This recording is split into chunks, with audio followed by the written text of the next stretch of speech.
Promotional consideration paid for by the following. This is awesome! This is awesome!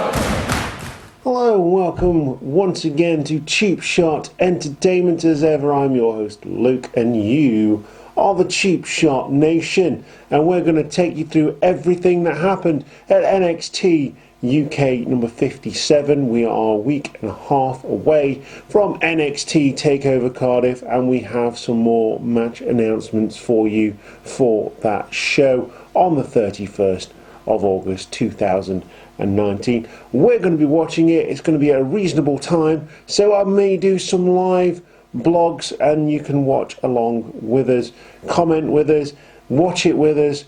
We'd love to have the Cheap Shot Nation, all 200 plus strong subscribers on YouTube, plus the Facebook and Twitter and Instagram. Didn't think I was going to get that in there. I did. That's why I'm a professional. Anyway, NXT UK number 57, spoke too soon, was aired on the 21st of August 2019, and it was still hailing from the Plymouth Pavilions.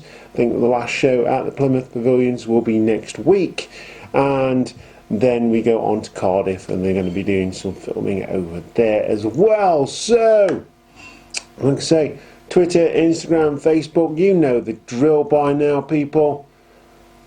Notification bell, subscription button, and let's get on with the show. So, there's no introduction to this show at all, just the opening credits, and we open to Imperium on the stage. Eichner and Bartel have a tag team match against my personal favourites and Tilly's personal favourites. So don't forget, if you like dogs, if you like Tilly, then hit that subscribe button as well. They're going against the Hunt, which is Wild Boar and Primate.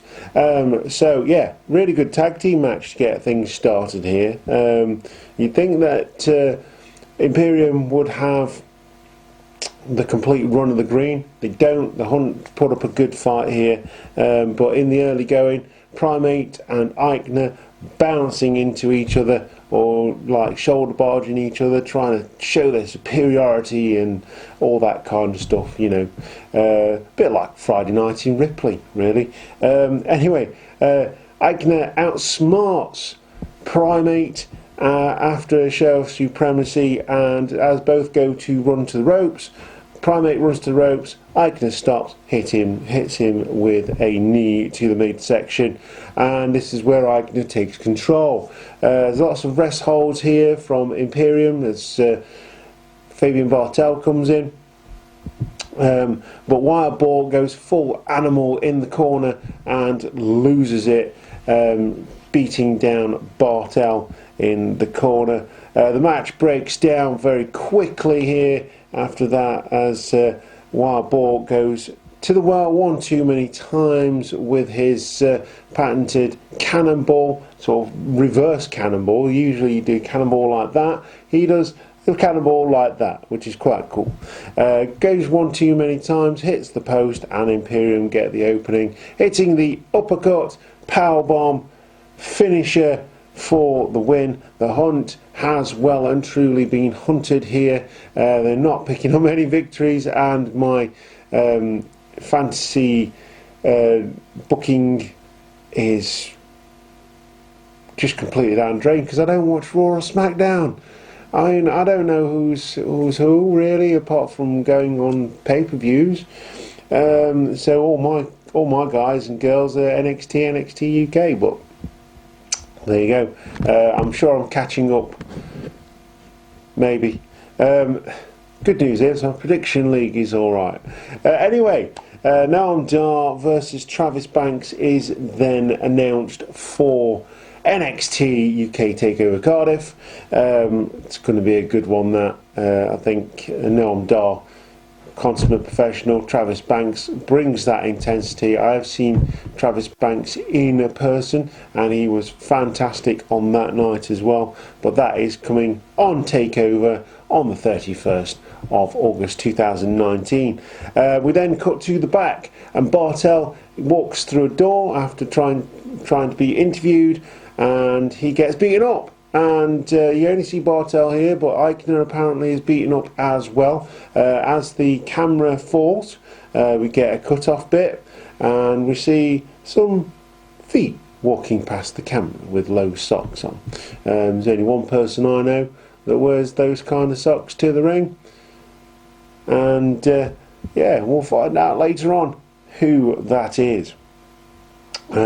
We go on now to a women's match. Kaylee Ray in a squash match against Shax, and I love NXT UK, but Shax is brilliant. Use her properly. She's fantastic. She's such a good talent, and she's just used as enhancement for Kaylee Ray. I'm sure Shax is absolutely fine with it. That's part of wrestling. She worked for the WWE, which is just like wow. And to think the lady who was selling cupcakes at one of the Hope shows has done a match for WWE is pretty weird, but damn awesome as well. One of the best matches I've seen from Shax was at Wrestling Resurgence, where she was partnering with her stablemates in Sanitarium, which is Jade and Nightshade, three of my absolute favourite ladies wrestlers in the UK and the best all-female stable. You've heard it right here on Cheap Shot Entertainment in the UK. And that match was just fantastic. It was a 6-woman tag match. It was Force Count Anywhere, hardcore. There was things flying everywhere. I also saw Candy Floss there as well, and that was a fantastic match. And every time I've seen Shax, she's been brilliant. But here, really disheartens me. All Kaylee Ray in this match, as you've heard in my little rant. Shax does get a little offense, but jumps into a super kick as she's bouncing off the ropes, springboard style, and Kaylee Ray gets the win. Yeah.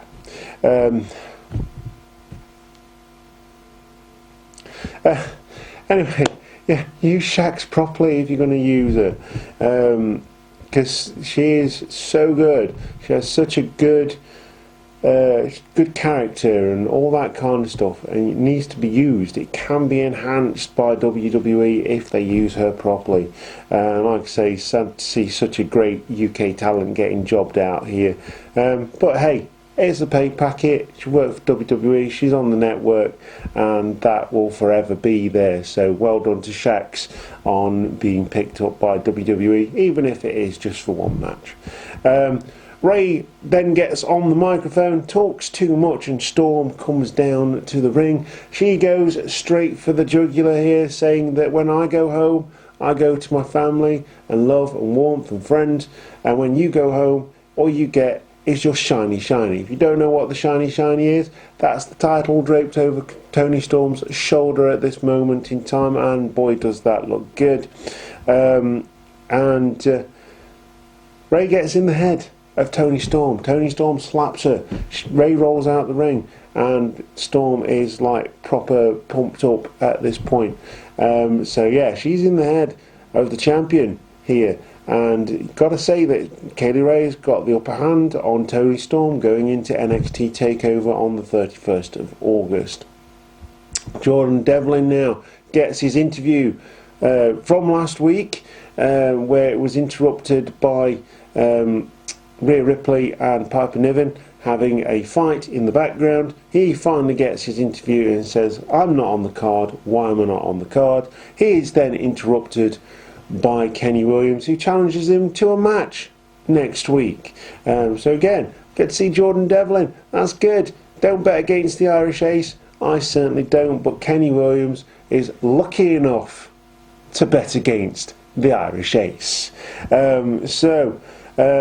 Walter is very angry now about the attack on his stablemates, Eichner and Bartel. He is having a conversation with Wolf, and he is talking in German, and Wolf is talking in German as well. And he's interrupted and said, "Don't interrupt me again, I'm really angry," and that's Walter. He doesn't carry angry very well, actually. Incidentally, needs to work on that, but he's angry and he marches off and said, don't talk to me again, I'm Walter, I am the champion.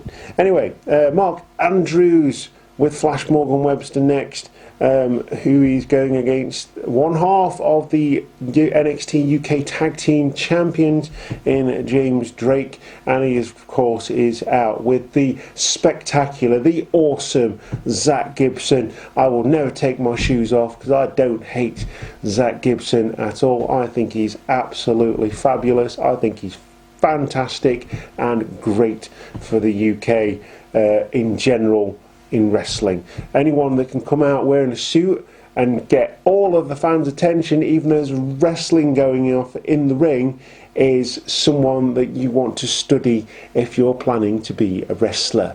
That is just the magnetism that Zach Gibson has, and it's absolutely phenomenal. Early on, Andrews gets the better of James Drake after a stalemate, trading holds and all that kind of stuff. Gets to the corner.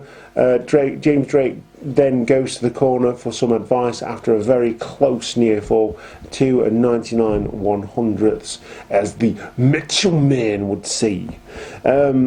Andrews hits a flurry, finished with a moonsault, standing moonsault, which is always impressive, but telegraphs a charge into the corner and hits the post, which gives Drake the massive opening that he needs at this point.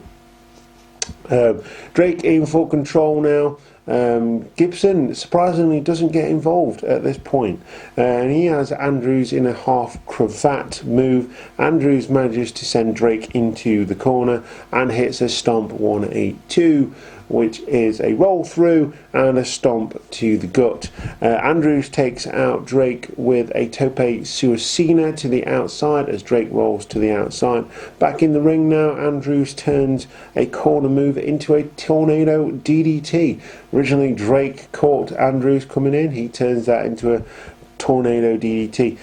Bulldog and Gibson in for the distraction as Mark Andrews goes to the top rope, and Drake gets the drop kick in the corner, leads to a near fall. Inverted Hurricane Runner by Mark Andrews on James Drake and goes for the pin. At this point, Gallus comes down, more Wolfgang. He's a bit of a loose cannon, he's an animal, as they would say. And Gallus attack. I'm surprised that the referee didn't throw it out at this point, but in the commotion, Andrews hits a stun dog millionaire on James Drake for the win, and we now have a triple threat match for the NXT UK Tag Team Championships. This one's going to be really difficult to predict. You've got two guys from Wales, two guys from Scotland, two guys from England. You'd have to put your money on Flash Morgan Webster and Mark Andrews, but they have only just come in for that tag team title shot. And you've got to say that Gallus have been ever present from the start of NXT UK, and you know they deserve a title run. But at the same time, Grizzled Young Veterans are fantastic. I love the Grizzled Young Veterans. Maybe I'm just in the 1%, as it were, but I like it. I do. I like it. We now have a triple threat match on the 31st at NXT UK Takeover Cardiff. So as they are celebrating in the ring, the Mark Andrews and Flash Morgan Webster make their way out of the building very quickly, having stolen the victory from James Drake. And as the music's still playing, Walter charges to the ring. He is not happy. And he charges to the ring, after it is revealed that it was in fact Moustache Mountain. Trent Seven comes to the ring. He's all good. He comes to the ring, tweaks his moustache. He doesn't twerk his moustache. He tweaks his moustache, and Walter charges down to the ring then with Trent Seven in the ring, ready to go. He is on his own now, and as Wolf comes out, Tyler Bate attacks from the other side with a chair. He brings an equalizer, so to speak, to the ring. Hits Wolf with it, takes him out. Tries to hit Walter with it, hits the post. He runs straight into Trent Seven. He takes Walter out. Tyler Bate then hits Walter with the chair eventually. Wolf comes back. He gets taken out again. And what you see then, and it's worth watching this episode just for this tremendous feat of strength. I mean, Tyler Bate is shorter than me. I think he came up to about shoulder height on me. He picks up Walter like a child and hits the Tyler driver. Now, I don't care how much wrestling is predetermined. That is just a tremendous feat of strength from a guy who is vegan as well. So he doesn't eat meat, and so he doesn't get a lot of, and he gets his energy from elsewhere. And people think that he can't do it, but he can. Clearly, he's a strong lad. He's a big, strong boy, as they call him. And I'm really looking forward to Wrestle Crate. So you could check that out when that Wrestle Crate comes, because we have something very special in there from the Mr. Tyler Bate as well. So that is everything that happened. Das General is gefallen in the middle of the ring. Tyler Bate stands strong with the title above his head. Can he be the first ever two-time NXT UK champion, or WWE UK champion as it is at TakeOver Cardiff? Let us know in the comments down below. Oh yeah, mixed bag today. Mixed bag for this week's show. Some really, really good stuff. Taking away at least 1.5 stars for jobbing out Shax. I think she's fantastic, and I'll say that again. She is fantastic. Go and follow her on all social media platforms. She's brilliant. And the last segment was fantastic. Leads us into NXT TakeOver Cardiff. Got some matches being announced as well. I'm looking forward to NXT TakeOver Cardiff on the 31st. I'd say about 3.5 stars here out of 5 for NXT this week. And it was an okay show. First match was decent. The Drake and Andrews match was really good, and then we finish off with some high octane action in the ring, leading us to NXT TakeOver Cardiff, where Tyler Bate takes out Walter. And if he hits that Tyler driver on the 31st, you've got to believe that he will be the new WWE UK champion. And if you like this video, give us a like and subscribe, and hit that notification bell to know when we upload new content to the channel. Twitter, Facebook, Instagram, you can follow us on all those platforms. You can also go over to cheapshotentertainment.blogspot.com, where there's a link to the t-shirt shop. You can buy a hat or something like that with the logo on. Show your love for us, as we love you, the Cheap Shot Nation. And once again, like I say, you are the Cheap Shot Nation. I've been your host, Luke, and we'll see you next time. We're very close to NXT UK TakeOver, and I'm really looking forward to it. Don't forget to check out the channel as well. I've just uploaded Soccer and Spandex from the 27th of July. All 3 matches there. Lots of wrestlers, including Joseph Connors and Lana Austin and all those kind of people. Lots of NXT women and men. Well, it was only Lana that was playing. There was a woman actually, but it was nice to see in the wrestlers team. Got Big Papa Goose in there. Diamond Dave Andrews, friend of the channel. He's going to kill me because if he watches that video. Yeah. Anyway, so yeah, that is NXT UK number 57, and we'll see you next time. Goodbye.